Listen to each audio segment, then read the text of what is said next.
So, what brought you to this evening in darkness? Well, I love horror movies, so I'm ready to be scared. Yeah, I probably will cover my eyes for part of it, but I'm okay with that. And are you also a fan of Game of Thrones? We got two actors from Game of Thrones, they're Natalie and. Everyone does love Game of Thrones. I will say I don't watch it, but Okay. I've heard it's amazing. It's I'm the awesome. one person in the world who doesn't watch Game of Thrones. Yes. Really? And I'm also the one person in the world who's not on Facebook. Oh! Can you believe it? And that's okay with you? That's okay with me. I'm Oh. alive, guys. I'm surviving. So, what are you up to these days? What kind of gigs are you doing? I'm writing a lot with my partner, Kimmy Gatewood, who's actually on the, my writing partner, who's on the carpet as well tonight. We're writing a couple of movies that we're very excited about. And I'm also, as far as acting, in an upcoming Netflix show called Best Worst Weekend Ever. It's a kids show.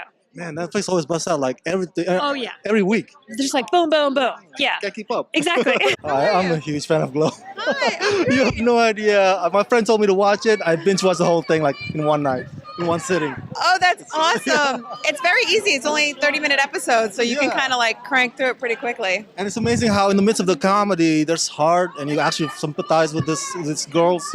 It's amazing. And what can we expect from season 2? Well, season 2 is much more hard-hitting wrestling. Okay. The women are trying to gain power this season, which is really exciting. Somebody gets injured, and there's some new characters. We have an awesome new cast member named Shakira Barrera, who I adore, All and she's a right. kick-ass wrestler as well. Awesome, awesome. Now, talk a bit about the Emmy chances this coming in. What do you think the chances? Because I want them to win. I want you guys to win. Thank you. Yeah.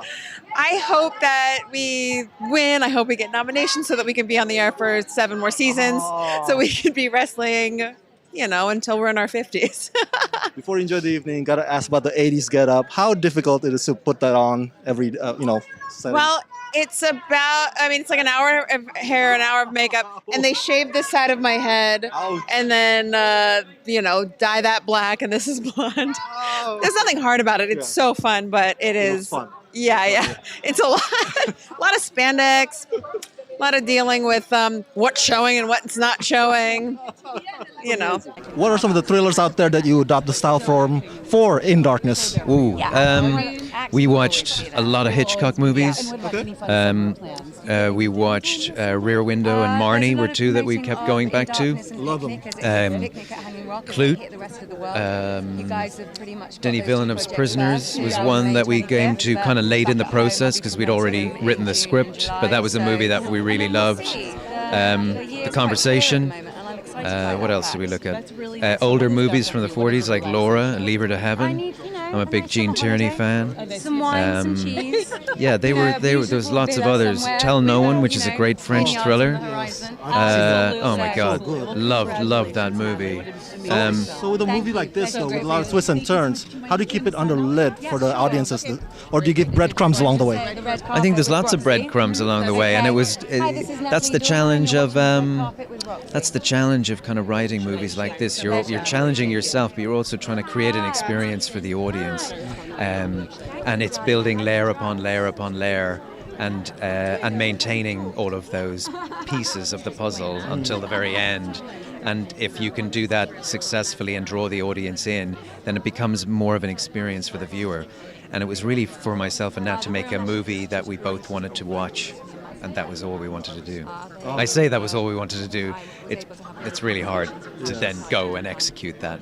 I love the twist. Thank you very much. Yeah. I'm kind of a cowboy, I kind of do a project and wander off into the sunset and, go into another town and, get the bandits in the next town, and then wander off from there. I'm quite a present guy. I don't really look back. There's That's why I love you guys. yeah, I'm excited about the future. I look forwards, man. You're the man. Hey, Natalie. Good to see you Rama, again. lovely to see you again. How are you? Lovely. There we are. I know we've discussed plenty, but a couple of questions left. Is that okay? Of course. So, what do you take away from your writing experience that you might bring over to your next writing gig or maybe improve upon? That's a really useful question. I understand the process a lot more now. I understand how things evolve and the noting and drafting process. So I'm looking forward to going through that process again. Fun question. Did you and Ed, in between takes, reminisce about Game of Thrones? we obviously had the conversation. We work with very different storylines and different Exactly. members of cast. But yeah, no, I just, the problem is Game of Thrones hires so many incredible actors that invariably within the British Isles, you end up working with a few of them. We're all family. Lovely. So we talked about Jamie Moriarty. Is she gonna return? I love That Elementary. is the question, isn't it? I think Rob Doherty is actually meant to be joining us here this evening. Oh, so really? if you spot him, I'll let him know. I don't know if he was busy, he was definitely invited, so keep an eye out for him and you can ask him yourself. I will. Hi, I'm Natalie Dormer and you're watching Rama Skrein.